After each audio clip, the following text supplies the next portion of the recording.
Welcome to the Strata Leadership Show. I'm your host, Dr. Nathan Mellor, and today is our first podcast, and I'm really looking forward to our conversation. Normally, we're going to have guests on the show, but today I wanted to take some time to just talk to you about who I am, about my family, about the things that are important to me. This show is something that means a lot to me, because what I am hoping to do is to create a place where we can bring leaders together to share their stories. What I'm looking for specifically is to bring people into this podcast that have a story that might be similar to one that is your story. And the reason I wanted to be able to do this is because I work as an executive coach. I get to talk to people a lot. I get to spend time with them as they are wrestling with who they are, how they want to lead, the challenges they're up against. I get to celebrate with them when things are going well, when the hard work that they are doing ends up being something that translates into success. But being able to work with people on a daily basis like that, to be able to hear their stories, I feel like I'm uniquely positioned. I feel like I'm very fortunate to be able to hear something that most people don't get to hear. I get to hear people's stories almost every day, and I get to talk to them about the things that they are really passionate about, the things that are frustrating to them, the things that they are hopeful about. And so I thought perhaps with a podcast, we could create a platform and a place where we could have conversations like that other people could listen in on. And really what I'm wanting to do is to have a conversation almost as if there really isn't someone listening in, but that there are just two or maybe sometimes more people talking about what they're most interested in, what they're most passionate about. And so I'm hoping that you will want to be a part of this. I'm hoping that you will be a part of a community, because at the core, what I'm wanting to do is to create a place where people can bring their stories, where they can check in on a podcast that is meant to be authentic and positive, but it's really designed for people who are in learning mode. And I find as a leader, the most compelling way to learn about leadership is to spend time with leaders. And I think about that quite a bit. I don't know if you've ever seen the show with Jerry Seinfeld, and he's hanging out with comedians, and they're getting coffee in cars, and it's a show on Netflix. And what I find compelling about that about that show, is that Jerry is spending time with comedians because he feels most at home with them. And there's a lot of the show where he's just talking about that. He's talking about wanting to spend time with other comedians because they understand each other. There's a distinctness about their lives, that there's an unspoken connection between comedians, that they get each other, that they don't have to translate everything. And I feel that way about leaders. I feel that way about people who are willing to step into that role. I feel comfortable with leaders. I feel like those are the people that I connect with most easily. And that's not to say that I don't value other people greatly, but I find that working with leaders is what motivates me, what energizes me. Because when I'm talking to leaders, I feel like I understand where they're coming from, and I have a great deal of appreciation for the hardships they choose to take, the hardships that they choose to engage in, because they see an opportunity to make a difference. And so this show really is designed for leaders. The guests that I'll have on the show are people who are making a difference, that are working in organizations large and small, who really care, that are really trying to make an impact in the world as a leader. And so I'm hoping to bring people like that to a place like this where we can just have some time together, talking about their lives, talking about their stories. And I hope this is something that will be helpful to you. I find that it's hard to find stories that are authentic and unguarded, where people can really just talk about who they are and what they really want to see done in life, where they're not posturing, where they can just talk. And so that's what this show is going to be about. And this podcast is designed to create a place where we can learn from other people. And so when you come to this podcast, I'm asking that you have a growth mindset, that you are in learning mode, that you can engage, that you're able to just listen to where someone's coming from. In coaching, a big part of what coaches do is that they listen to understand.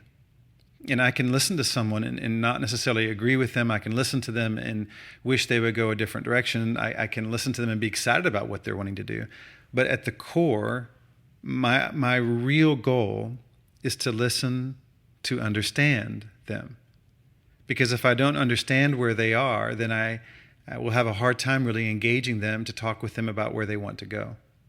And so I'm hoping that you will take on the same approach that I have when I'm listening to people. And I'm going to be listening a lot in these podcasts and in these interviews because, again, when you listen to understand, it changes how you listen. I'm not listening to respond. I'm not listening to defend. I'm listening to understand. So when we come to this podcast and you're part of this community, that's the posture that I would ask of you, that you are open, that you are listening to understand, and that you're trying to connect. And so my name is Nathan. My last name is Mellor.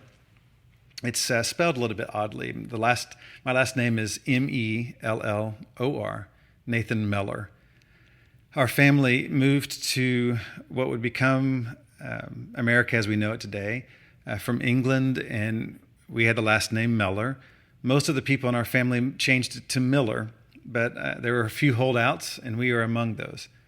Our family arrived in Baltimore, made their way up to Fort Pitt, and then eventually began their way south down the Ohio River on their way to Kentucky, where they had purchased 1,100 acres of land in Kentucky. And they got to a small fort that had just been established there in Marietta, Ohio. And when they got there, it was already beginning to turn cold, and they found people that they felt at home with, and so they stayed. And if you stayed there at that time, you could get 100 acres of land if you could defend it for 5 years. And so they did. And so they built their lives there in Marietta and then outside Marietta in a small area called Watertown. And that's where it all started for our family. And I don't even know that I'm saying Watertown right. It might be Waterton. But I am thankful for the dedication that they had, because many of the people my ancestors were very old when they made the trip over to a new opportunity. And from that, that's where our family began, and all of the people on the paternal side of my family, are buried within 20 miles of each other. They're in Marietta until my father moved away after finishing high school there in Marietta in 1966. He moved away to go to college. He was, I would assume, the first person to have gone to college, and definitely the first to have completed college in our family's history. And then got married, and life happened, and he never moved back. And when I talked to him, he said, it's surprising to me that we never moved back, because he always thought he would. And so I go back to Marietta from time to time. Now all of our people are gone, but whenever I get a chance to go that way, I do. But I was actually born in Indiana, in Vincennes, Indiana. My parents had just moved there not too long after college, where my dad was an assistant director at a YMCA, an aquatic director at YMCA. He worked at the Y, and my mom worked at a place just down the road from there, where she worked with people who had developmental challenges. And they started life there in Vincennes, Indiana. And we lived there for a time. My brother was born there in 1971. I was born there in 1973. And then when I was a toddler, we actually moved back to Marietta for a very short time, for a year or so, for Dad to get some additional schooling. Then we moved back to Vincennes. And Dad had always thought he would be a coach. He would work at the Y and do that kind of work. And then he felt called into ministry and worked as a preacher. Then he would also do other jobs. Later, he would transition back into coaching as a high school football coach, track coach, basketball, different things like that. I was a teacher, and then would always be involved in ministry at some level. My mother was a great example of leadership. They both were, both very dedicated to helping other people have better lives, and I'm very thankful.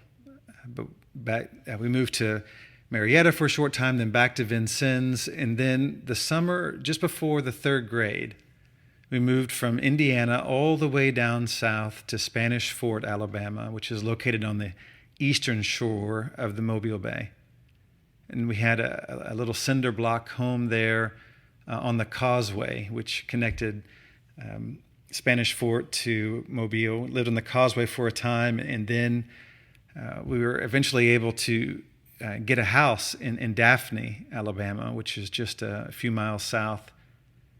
And it was a great place to grow up. It was a beautiful area with amazing trees, and the bay was a great place to grow up. We could go down to the bay, and my mom had a deal with me and my brother. My brother's 2 years older than I am, and we would go down to the bay and we would fish using nets. And she would say, whatever you guys catch, I'll cook. And she's a great cook. And that was a great place to grow up. And so we would go down to the bay and we would catch shrimp and crab and flounder and all the different things and bring them back, and we would have great meals. And then on the eastern shore of the Mobile Bay, they have something that's a bit unusual. It's called a jubilee. And if you have ever seen it, you'll never forget it.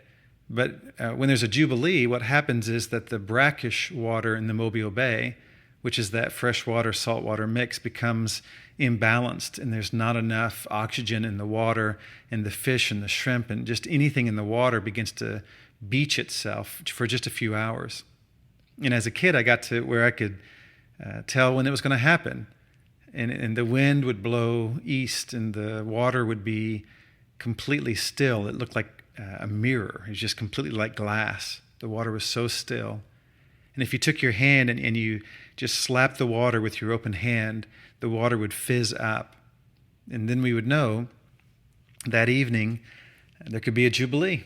And so we would go down late at night, early in the morning sometimes, to the bay, and then you would get there and you'd have your light, which was a propane light, and you'd have that there, and you'd have a gig, which was like a broom handle with it looked like a long nail in it. Might it be 6, 8, 10 inches long, and you could take the light and shine it down in the water, and you could see the flounder, and you could gig the flounder or the crab, and we would sometimes use our nets.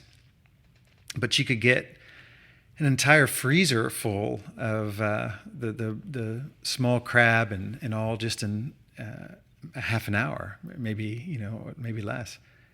And my school teachers at the time, they would say, if there's a jubilee, you got to call us. And it was a fun experience. People would honk their horns on the way down to the bay, and people would yell out, "Jubilee, Jubilee," and people would come out of their homes happy to be able to go down there and get just all the seafood that you would want. And you would tie off like a bucket or something to you, and you would just fill it up as fast as you could, and might be an ice chest or whatever, and you'd tie it off to your waist and fill up that in a hurry. And it's one of my favorite memories of being a kid. Went to a school there, Daphne Elementary School, and even then they didn't have air conditioning, but they had pecan groves behind the school, and they would shake the trees, and then all the kids would pick up the pecans, and we would sell the pecans to be able to have enough money to get window units for the school, which was a great moment when we finally got at least some air conditioning in those old buildings that we had there for the school.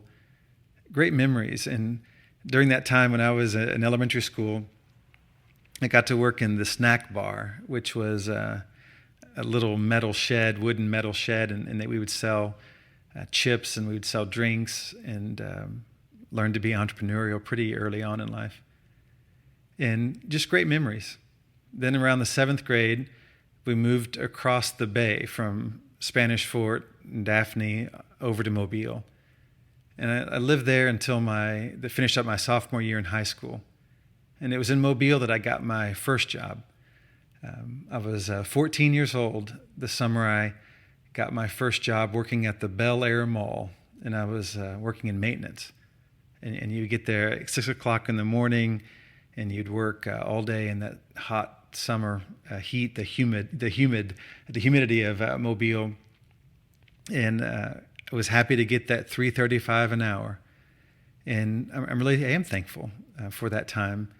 Dad being a school teacher and all, we just didn't have a lot of extra money. And so being able to work like that was a real sense of freedom.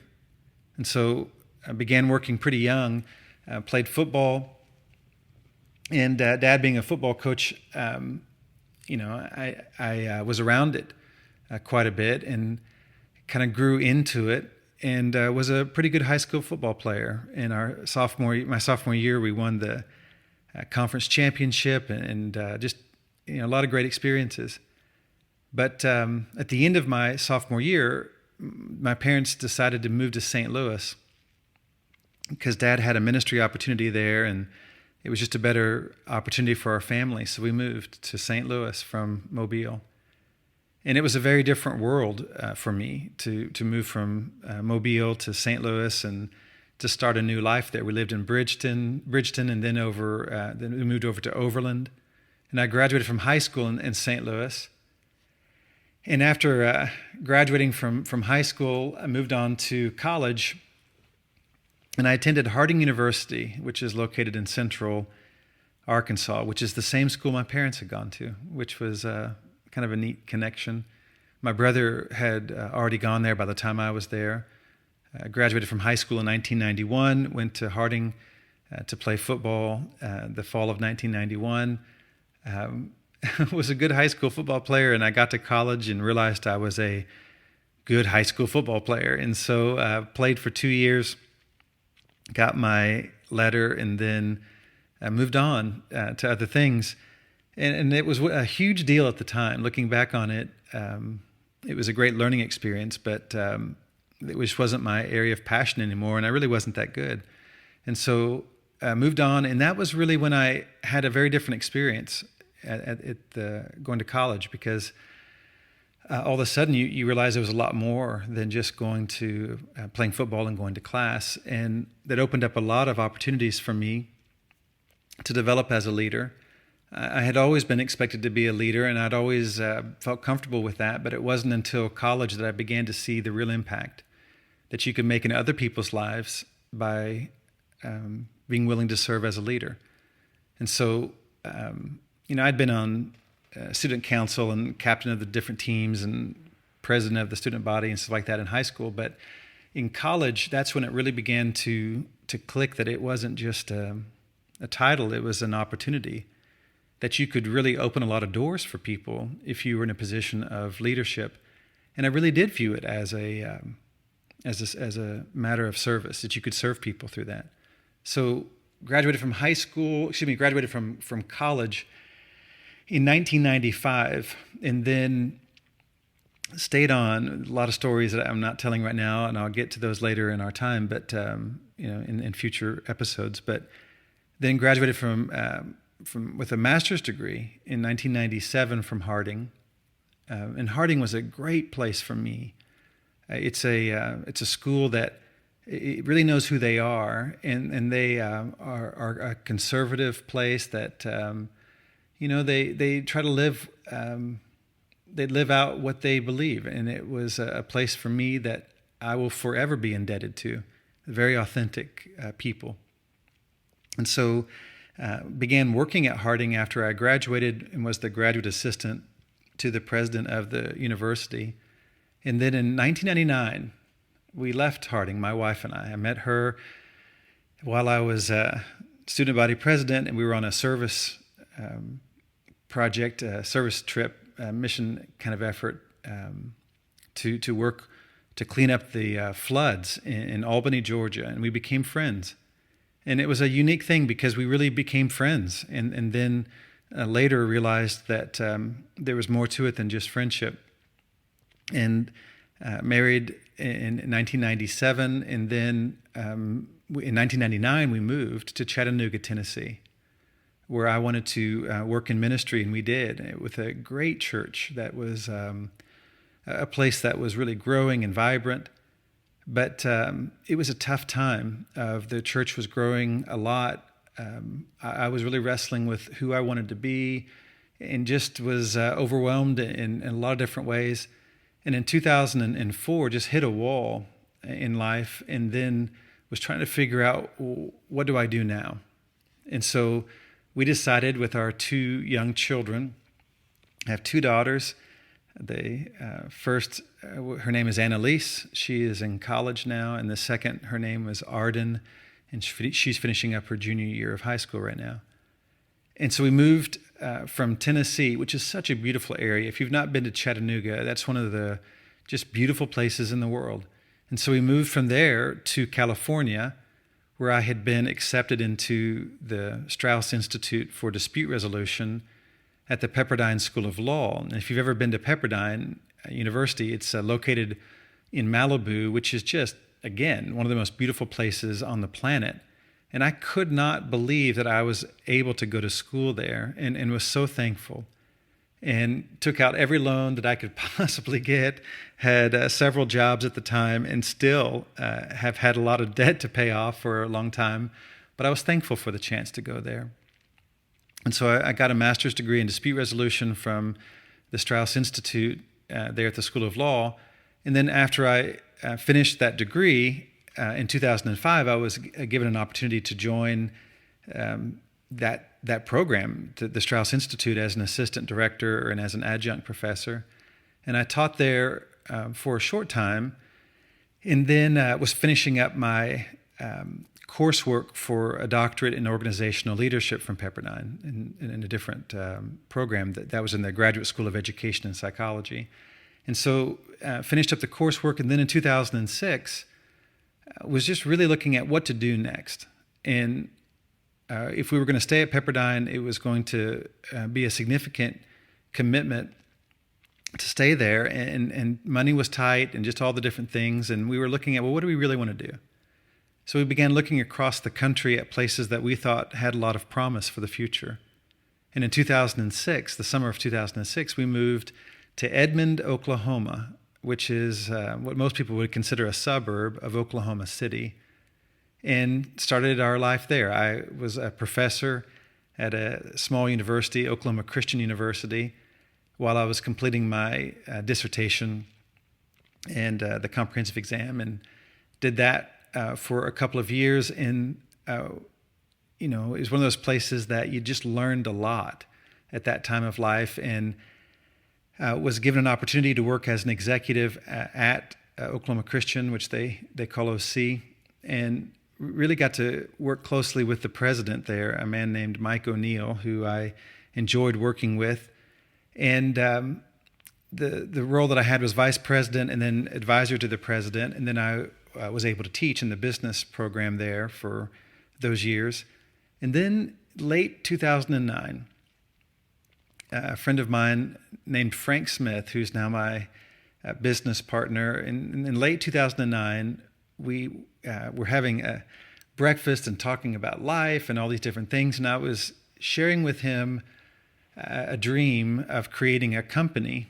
And I didn't know at the time, but he was a part of a group that was looking to invest in some diverse areas, and he was looking for something to invest in.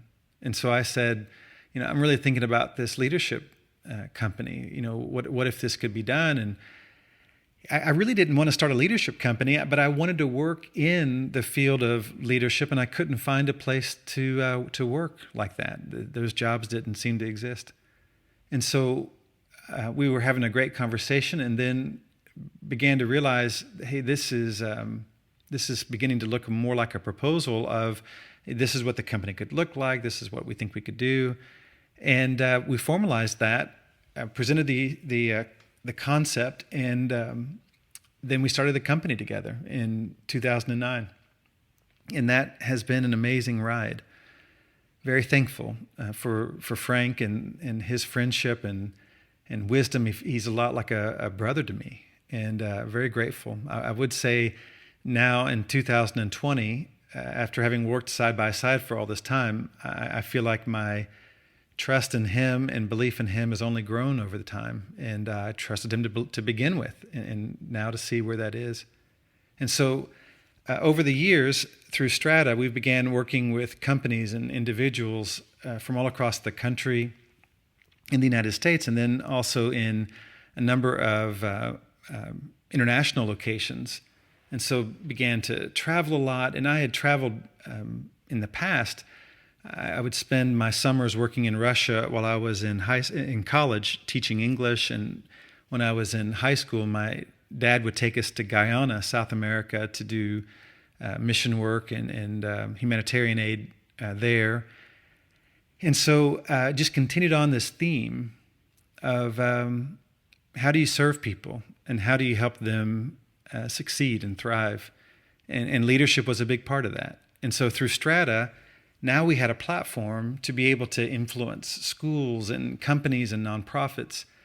And as we were going along, I had done some executive coaching and training for that in my doctoral program. And then I had done some coaching, but it was not something that I was really that passionate about, mostly because I couldn't figure out how that would ever work. You know, how would you start a company that could do coaching? So we did a lot of training, we did a lot of consulting, did a lot of assessments, cultural analyses. And then we just kept having that push of, well, what if we could do some coaching? And so in some ways, reluctantly, I said, well, you know, let's try to push that some more. And then that really opened up. And then I was still a bit resistant to it, thinking, well, you know, this is just a fluke. And then it continued to grow. And I would say that coaching then really began to grow on me. It was something that I wanted to be a good student of. I wanted to be great at that craft.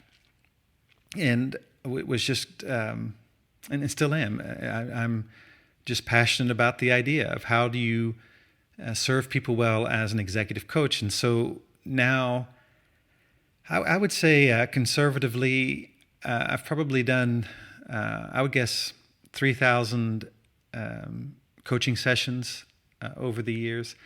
And I'm grateful for every one of them.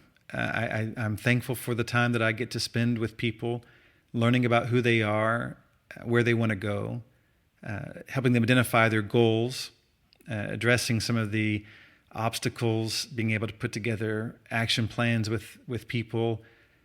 I just find that is something that brings me joy, when you can help have a meaningful conversation with someone. And in those coaching sessions, I really try to take on the coaching style that the client I'm working with needs at the time.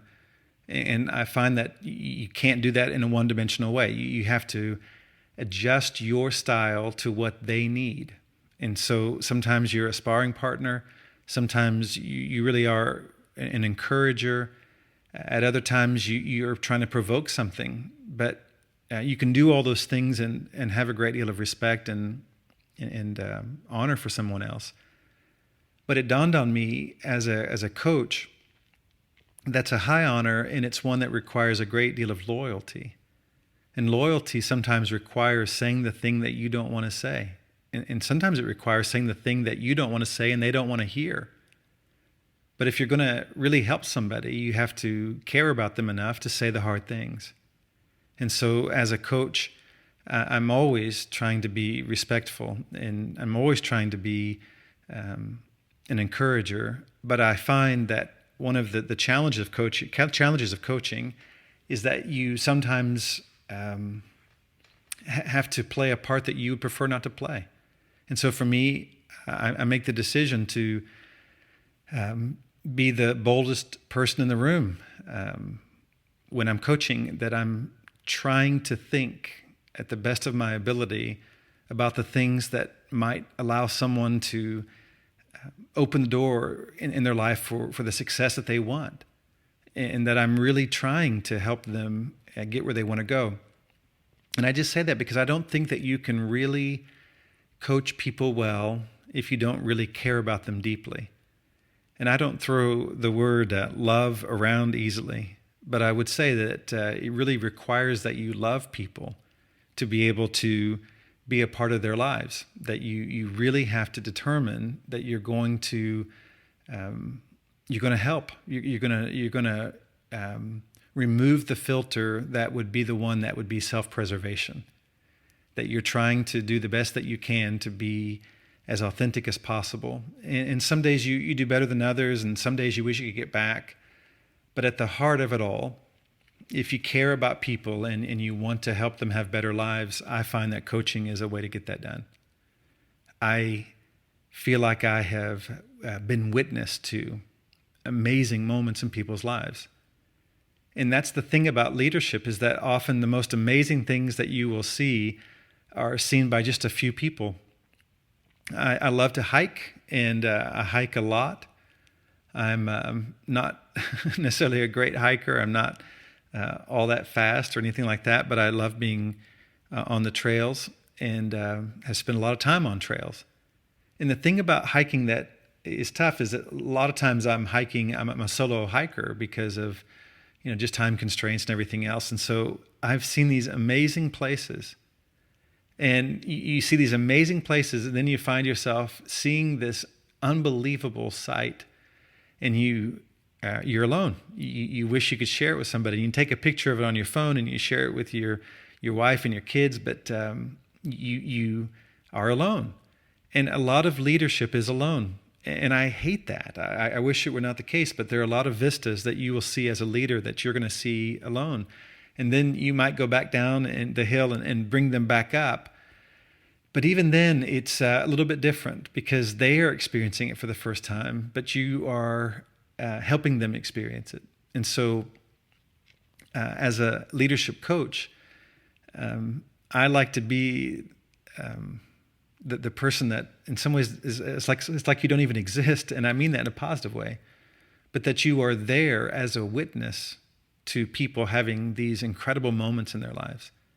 And it's a great honor. And so I think I've seen some amazing things that I can't wait to share with you over time through these podcasts and introduce you to some amazing people. And so when we began working on the guest list of all the people that we would be inviting to be a part of this, I thought, hey, this is going to be tough trying to come up with enough names of people who would be a part of the show. And what I found is not that at all. What I found is that there are an amazing number of people out there who are doing things in their fields that are inspirational, that you may never know their name. And so I've wrestled with that because I thought, well, for the podcast, don't we need to get people who are recognizable? Don't we need to get people who, when people see their names on the podcast, they'll definitely want to listen? And we'll have some of that. We'll have people who you already know their names, and they're people that are our household names. But what I found is that some of the best stories are are trapped in some ways in the heads, in the hearts of people that you may never get to know unless you're willing to search for it, to listen, to not just choose the names of the people that you know. And I'll make that promise to you. We will not bring people onto this show that are not the kind of people that I personally would want to hear from. That these are the kind of people that if they were in town, you'd want to go and get a cup of coffee with them and have lunch with them or whatever. This is, it's a promise to you. We're not going to ever have someone on this show that isn't someone that I believe is making a difference. And it's a category. I was thinking about, okay, who would we have on the show? And it was, one, they're all leaders. But then there are different categories. Are they an executive leader? Are they a world changer? Are they an innovator? Or, who are they? And I promise you that we will not bring anybody on this podcast that I don't believe is making a profound difference. But sometimes the difference people make is small. And that does not make it unimportant. And so I'm really looking forward to our time. I feel that way because I know the stories that are going to be told. And then I am looking forward to hearing the stories that maybe I haven't even heard yet, but that I know that are there, because everybody has a story. And so I would imagine if you and I sat down right now and let's say we were in a coaching session, or maybe we were just talking, and I said, okay, tell me about your goals. And it's funny because people sometimes will say, do I need an executive coach? And the truth is, nobody really needs an executive coach. And there are a lot of people who are very successful without coaches. At the same time, I would say that a coach helps accelerate your progress. They help amplify your impact. And I'm not even saying that just as a marketing thing. I'm just saying that's what it does, because it allows you to talk through what you really want to get done before you do it, which is typically helpful for people. But when people say, do you need a coach? I would say, well, no, you don't have to have a coach. But I would say that the people who use coaches who are qualified and know what they're doing, or that they care deeply about their craft, that they help you get where you want to go faster. But when people say that, I'll say, okay, well, here's a couple of things. Number one, could you tell me right now what your goals are? So if I said to you right now, tell me what are some of your goals are, where are you wanting to go? And when I'm listening to people talk about goals, I'm listening to two things. One type of goal is called a terminal goal. That's a specific moment in time. It's a specific achievement. Maybe it's graduating from high school. Maybe it's finishing a marathon. Maybe it's, whatever it may be. But it's a specific moment in time. That's a terminal goal. And then a continual goal is a state of being. This is something like, I'm going to be a lifelong learner. I'm going to be healthy. I'm going to do, whatever. But one is a state of being, and the other one is a specific moment in time. And I'm typically listening more for the continual goals. It's not that the terminal goals don't matter, but you could be a college graduate and not be a lifelong learner. I'm looking for people who are lifelong learners who might also graduate from college. Now, I don't care if people go to college or not, but I do care if they're lifelong learners. And I'm not saying that college isn't important, but I am saying that there are a lot of people who did not get the chance to do that or chose not to do that, who also find their way because they're lifelong learners. And so when I'm thinking about people and I'm thinking about their goals, I'm listening really carefully, because most people aren't asked questions like that in the normal course of things. So if I said to you, what are your goals? And they don't come instantly to mind, you don't know what they are, well, I would say that working with a coach would probably be helpful to you, because they help you identify what the goals are. But if you said, I do know my goals, and you told me what your goals were, and then I said, okay, are you reaching those goals? And you said, I'm not, then I would say, well, a coach would probably be helpful to you. Because if you don't know what your goals are, a coach is probably going to be of assistance. If you would say, I know what my goals are, but I don't know how to get there, I feel stuck, well, having somebody else think about that with you might be really helpful. And so that's what I do. And because of that, we get to sit down and talk about the things that are really important. So if you said, this is my goal, and I said, thank you for sharing that. And I said, well, tell me more. Tell me what's behind that. Why is that your goal? And then we started going through your obstacles, because what I find, the greatest obstacle for most people, the greatest single obstacle standing in the way of success for most people is the mindset that they have adopted about themselves. And so I have found that if you want to change what someone does. You have to challenge what they believe, because our actions are always connected to our beliefs. And so if I said, okay, what's keeping you from succeeding? A lot of times it's in your own head. Let me say it differently. It's always, at least at some level, in your own head. And so I would be looking at, okay, what are the stories you began believing about yourself? And people will say, well, yeah, but you know how leaders are, and a lot of them have huge egos and whatever. And I know that that's the case with some people. But I would argue that most leaders, a big ego is not really what they're up against. That's not really what I've experienced. I would say that the biggest challenge for leaders on that kind of front is not that they have this huge ego. The issue is, the more you know about what you should be doing as a leader, the less confident you become often. And I would say that for many leaders, the real challenge for them is not that they have too big of an ego. The real issue for them is that over time, they become acutely aware of what they're not doing well, and it begins to build up, and they start doubting themselves. Some people would call it an imposter syndrome. And so I find that if you began telling me your story will tell me about where you get to go in life. And I find that people will often believe something about themselves that is not true and is negative. They began to view themselves in one way early in life, and it stuck. So through this time, these podcasts, I promise you we're going to bring people here who have a story to tell, number one. Number two, I'm going to do my best as a host to respectfully bring out in our guests the stories that have shaped who they are. And sometimes those stories are they make sense. They're clean and they're all they're tidy and they all make sense. But a lot of times they're not.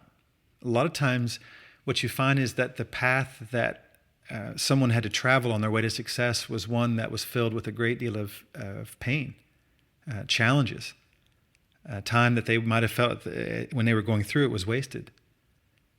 Matter of fact, most people that I know who are very successful leaders have stories in their lives that if they could go back and have a time machine, they would change it, even if it meant that they would not be as successful because of the pain that they had to endure to get where they are now. And so we're going to get to those stories. We're going to talk about those things, the things that are that important. And for you, I would ask for you to anticipate that when you're going to be listening to the Strata Leadership podcast,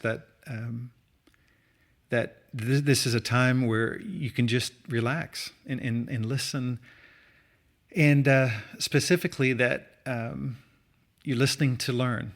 That I have no idea what we're going to be learning. You might learn something different than what I learned, but that we are listening with the intent of what can I gain from this. One of the reasons why I like working with leaders is when you're working with great leaders, they are not threatened by the success of other people. They are not threatened by another leader, matter of fact, that they enjoy being around leaders. And I would just say to you, if you will listen to understand and listen to learn and take what you can take, because I think you can learn from good examples or bad examples. There are a number of people that I know who are effective leaders because they grew up in a situation or they worked in a situation where it was so dysfunctional that they decided, well, I'm just going to do the opposite of what I have experienced, and maybe that will work, and they found that it did. And so positive or negative, that the tone, the mindset that we bring into this is a growth mindset in which we are listening to understand and that we are open to learning. And if that's what you're interested in, that's what we're trying to create. And I would love for you to be a part of that community. I'd love for you to be a part of this where we can learn together, share stories that inspire us, that make us more courageous, that make us more compassionate. And if that's what you want, that's what we're wanting to create. And so we're looking forward to launching this new program. And this podcast is something that is a labor of love. And we're honored to have you be a part of that community. So if you're an early adopter and you've just you decided to be a part of this with us from the beginning, thank you very much. And we would ask that you help us grow this. We are committed to learning how to do this as well as we can, and look forward to hearing from you, getting your feedback, getting your suggestions, and getting from you even stories that we might be able to share, things that we might be able to explore together, ideas and concepts that are important to you. So thank you for being a part of this very first podcast, and we look forward to what is to come. Have a great day.